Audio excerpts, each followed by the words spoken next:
श्री संत गजानन महाराज, आदरणीय मंच या उपस्थित पालक और विद्यार्थी, मैं आपसे इस प्रोग्राम का थोड़ा 5 दिन के हुए प्रोग्राम के एक परिचय के बारे में बात करूंगा।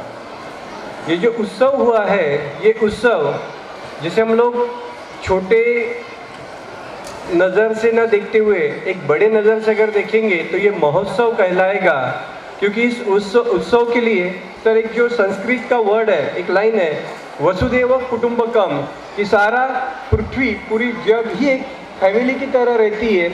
उसी प्रकार से इस प्रोग्राम का आयोजन हुआ था।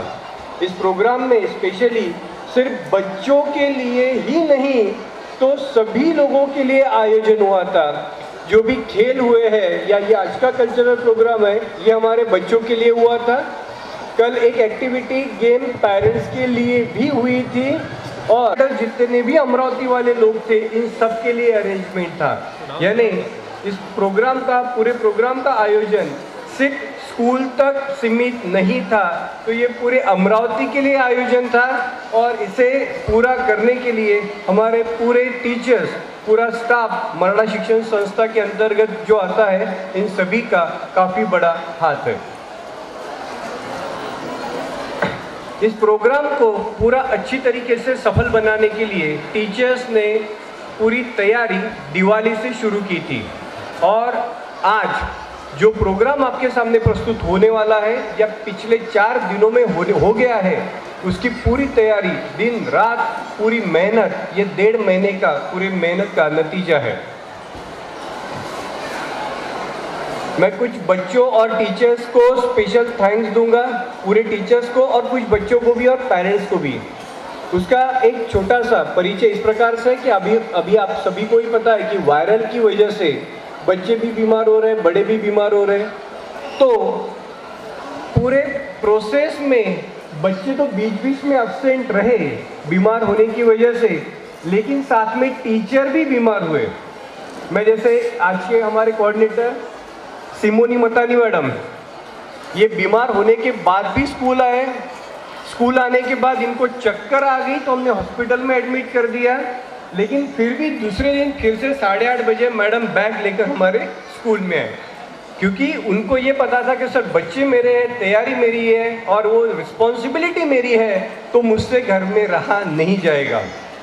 हमारे नीलेश सर, काफ़ी बुखार, 102 का बुखार था, फिर भी रात के 11 बजे तक सवेरे से शाम में कानों में कपास डाल के पूरे दिन काम करते रहे। कितनी भी बार काम करने के लिए मना किया, फिर भी स्कूल में आते ही गए। आज शुभांगी मैडम नहीं है, उनको काफ़ी बुखार है, लेकिन आधा स्टाफ हमारा स्कूल में पूरी दवाइयाँ खा कर आ गए। ओके, वो भी आ गए। कल उनको 103 बुखार था, लेकिन आज मैडम आ गए। Really appreciate the staff of Shanti Niketan कि बुखार रहने के बाद भी ये लोग आए। इसके अलावा Thank you very much, sir, on behalf of our school staff. ये टीचर, उसके अलावा मैं कुछ बच्चों के नाम लूँगा। मीत भट्टड़, मयूर पाचाड़े, ये 6th ग्रेड के बच्चे हैं और ये भी बुखार रहने के बावजूद भी सलाइन लेकर ही स्कूल में आते थे। उनका सीधा कहना था कि हम स्कूल में जाएंगे ही, आप हमें कितना भी मना करो, आप हमको घर में रहने के बाद कुछ भी ट्रीटमेंट दो, लेकिन स्कूल की स्केटिंग की रिस्पॉन्सिबिलिटी, रोप मलखाम की रिस्पॉन्सिबिलिटी स्कूल ने हमारे लिए दी हुई है, तो हम किसी भी हालत में स्कूल को अकेला छोड़ेंगे नहीं। तो आरोही से लेकर सभी बच्चे ने, किसी ने भी इतने कठिनाइयों के बाद भी हार नहीं मानी। मैं यही कहता हूँ, यही इन बच्चों का जज्बा होना चाहिए कि इन्होंने ये ज़िंदगी में काफ़ी अच्छा एक मुकाम हासिल किया हुआ है कि जो रिस्पॉन्सिबिलिटी उनके तरफ थी, उन्होंने किसी भी कारण की वजह से मना नहीं किया। हमारे रिमी मैडम, वेरी अनफॉर्चुनेट, उनके मदर इन लॉ की डेथ हो गई, लेकिन उतना रहने के बाद भी वो पूरे घर की पूरी रिस्पॉन्सिबिलिटी संभाल कर आज इस मंच पर पूरे स्कूल के प्रोग्राम के लिए भी आ गए हैं। तो टीचर्स हमारे बच्चों के लिए और पेरेंट्स हमारे बच्चों के लिए और टीचर के लिए तालियां तो जरूर बनेगी।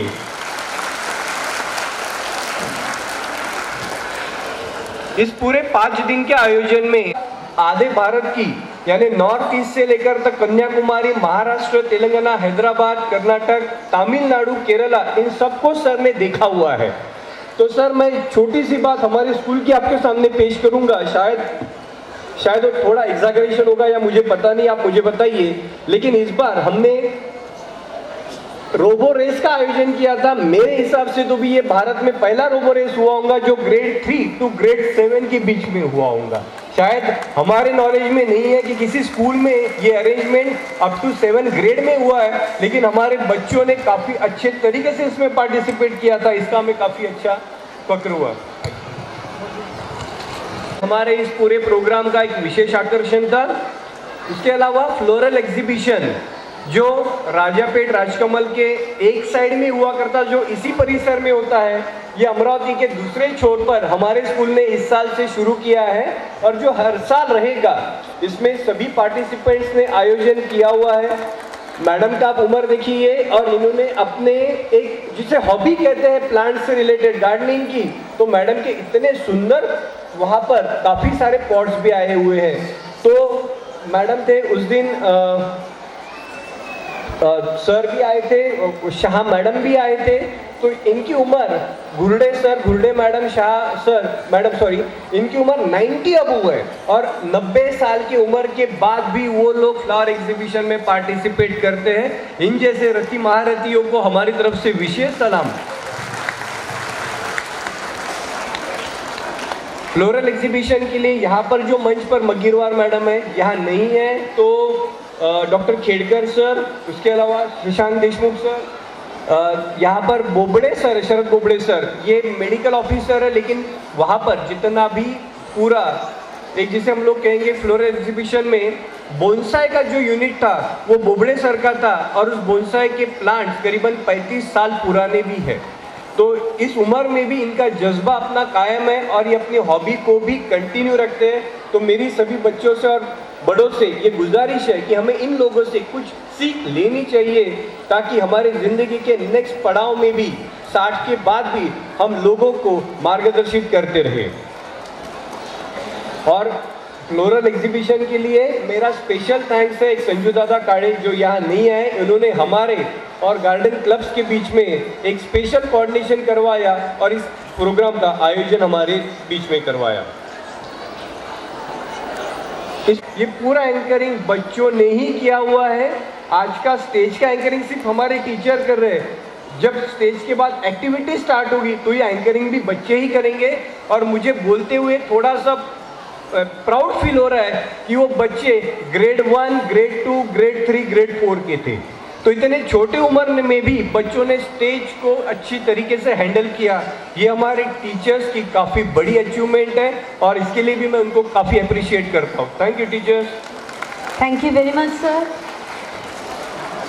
इस प्रोग्राम में हमने करीबन 550 से ज़्यादा ट्रॉफी बांटी है, कहीं कम नहीं रखी। यानी जितने बच्चे उससे ज़्यादा हमने ट्रॉफी ली हुई है और 450 से ज़्यादा मेडल्स हमने इस बार बांटे हुए हैं। तो जहाँ पर बच्चों का जो अचीवमेंट है वो हमने पूरी तरह से कोशिश की कि सभी बच्चे इसमें पार्टिसिपेट करें और उनको सभी चीज़ें अच्छे से मिले। लेकिन कुछ बच्चे हैं जिनको शायद नहीं मिला, तो वो एक चीज़ को मन में ठान ले कि शायद उनके नसीब में इससे भी बड़ी ट्रॉफी है, उनकी मेहनत इससे भी बड़ी रहेगी। तो इसी वजह से किसी ने मायूस होना नहीं है। इसके बाद एक 28 फरवरी का साइंस डे का एक प्रोजेक्ट रहने वाला है, उसके लिए आप बच्चे तैयार रहे। उसमें भी हम लोग ट्रॉफी देंगे। एबैकस की एग्ज़ाम्स होने वाली है अभी फरवरी में और उसके बाद अप्रैल में।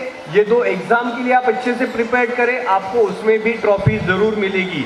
तो इस वजह से आपको अभी भी काफ़ी उम्मीदें हैं और उम्मीद को कायम रखना और उस पर अमल करना ये आपका काम रहेगा। और 28 फरवरी का जो हमारा इवेंट रहेगा वो maximum grade 3 onward electronics based theme के लिए ही रहेगा।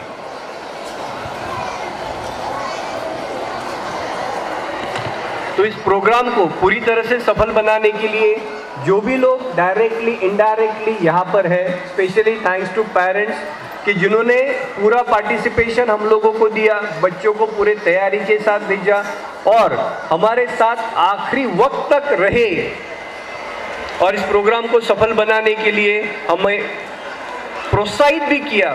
Special thanks. और यहाँ पर जो दो पर्सनालिटी हम लोगों ने बुलाई हुई है, इन पर्सनालिटियों का भी वैप मैंने आपको बता दिया कि तामटे सर के तरफ पीआई है कोल्हापुरी गेट के। आप सोच सकते हो कि दिन रात मेहनत करना उनके एक रेगुलर पार्ट का काम होता है, पेट्रोलिंग से लेकर।